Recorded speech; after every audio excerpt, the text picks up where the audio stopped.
Halo penonton Love Indonesia yang budiman, dimanapun kalian berada, bagaimana kabar kalian hari ini? Saya doakan semoga kalian selalu sehat dan selalu dimurahkan rezekinya, amin. Piala AFF, Timnas Indonesia sandiwara main jelek saat jajal Kamboja karena diintip oleh pelatih Vietnam Prak Hang-seo. Saat ini lawan Laos, jangan dong. Timnas Indonesia mengawali persaingan penyisihan grup B Piala AFF 2020 dengan kemenangan 4-2 melawan Kamboja. Walau menang, kinerja penggawa Garuda dikritik terutama pada paruh kedua pertandingan. Saat menjajah Laos, tim Merah Putih diharapkan memperbaiki performanya. Menariknya, pelatih Timnas Vietnam Prak Hang-seo beserta asistennya akan memantau secara langsung laga Indonesia tersebut. Prak Hang-seo tidak sendirian, melainkan ditemani oleh jajaran asistennya ketika memantau Timnas Indonesia. Para asisten itu membantu Prak menganalisis pertandingan dengan komputer yang mereka gunakan. Apa yang dilakukan oleh Prak tersebut sedikit mengingatkan pada apa yang terjadi pada putaran kedua kualifikasi Piala Dunia 2022 lalu. Ketika itu Timnas Indonesia sedang melakoni laga kontra Thailand dalam lanjutan kualifikasi Piala Dunia 2022 Grup G 3 Juni lalu. Dalam laga yang berakhir imbang 2-2 tersebut, Prak Hang-seo datang langsung untuk memantau Timnas Indonesia. Performa jelek tim Merah Putih pada babak kedua rumornya sengaja dilakukan Sintayong yang tak ingin kekuatan timnya benar-benar dipelajari tim rival. Sintayong berasal satu negara dengan nahkoda Vietnam. Ada rivalitas terselubung antar keduanya. Sang pelatih Timnas Indonesia membantah keras rumor tersebut. Pastinya bukan karena ada alasan itu. Memang itu laga pertama dan fokus kami juga tidak cuma satu laga.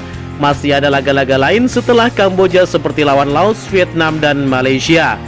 Jadi memang pelan-pelan harus memperkuat fisik pemain juga. Dan juga membuat permainan tim lebih mantap, semakin lama semakin baik. Jadi bukan karena ada pelatih Vietnam. Jadi kita sengaja main buruk, kata Sintayong dalam sesi konferensi pers jelang laga kontra Laos. Namun kinerja Pratama Arhan dan kawan-kawan justru mengendur usai kemenangan 3-0. Kamboja mampu memperkecil skor menjadi 1-3 melalui skema tendangan sudut di menit ke-37. Menurut Sintayong, kinerja kurang memuaskan anak asuhnya karena kondisi fisik yang tak oke. Bermain dengan intensitas tinggi pada babak pertama, Evan Dimas dan kawan-kawan yang kehabisan nafas kesulitan menghadapi agresivitas permainan Kamboja. Itu terjadi karena kita main pressing di depan agar membahayakan lawan pada babak pertama. Dan konsekuensinya kondisi fisik agak sedikit menurun, jadi kami kemasukan 2 gol, ucap Sintayong. Tapi memang rumor soal sengaja main jelek terasa aneh. Timnas Indonesia butuh kemenangan telak pada laga semakin banyak gol tercipta, jalan menuju semifinal semakin enteng. Timnas Indonesia dituntut menang sebanyak mungkin di 2 laga awal, mengingat pada 2 laga sisa penyisihan lawan yang dihadapi terhitung berat, Vietnam dan juga Malaysia. Laos sudah 2 kali kalah, tapi peluang untuk lolos ke babak semifinal Piala AFF 2020-2021 masih terbuka. Syaratnya Laos harus menang saat bentrok dengan Timnas Indonesia Minggu 12 Desember 2021. Karenanya tim asuhan Fadraji Sundramoty tersebut bakal tampil habis-habisan melawan Timnas Indonesia. Kalah dari Indonesia sama artinya peluang lolos habis. Ambisi lolos Laos ke semifinal untuk pertama kalinya artinya pupus lagi. Jika berkaca dari pertandingan Indonesia versus Kamboja, Laos layak percaya diri bisa meraih poin. Ini karena Indonesia tampil tak rapi meski menang 4-2. Organisasi main Garuda Merah Putih berantakan dan pertahanannya tak kukuh. Pada saat yang sama, Laos belum bisa mencetak gol dalam 2 laga sebelumnya. Potashai Coach Helen dan kawan-kawan takluk 0-2 dari Vietnam dan dibantai Malaysia dengan skor 4-0.